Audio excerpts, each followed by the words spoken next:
A e kupton se çfarë pozicioni jam sot unë?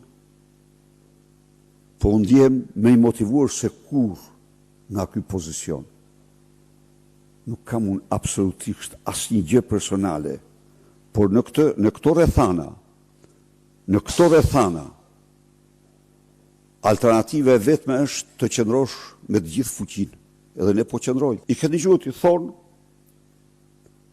zgjedhjet patën thonë administrim, u mirë administruar.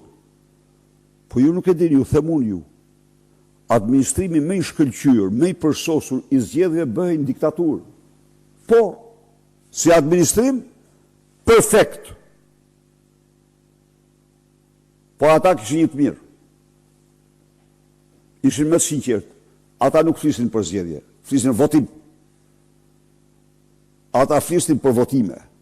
Votim fillonte vetëm kur shpallte, u shpallën zgjedhjet për kuvendin e Shqipërisë 6 muaj para dhe pastaj 6 muaj rresht vetëm votim, se s'kishte garë.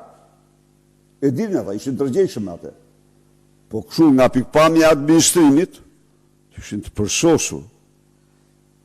Administrimi, pra, nuk mund të merret administrimi një etalon. Sa atë e bën më mirë se kush do e bën diktatura. I merrnin me helikopter, me ushtri, i çonin ato kutit e votimit në pikat më të largëta, i filmonin, i paraqistin, që ja organizimi. Ka që është kjo, am thënë.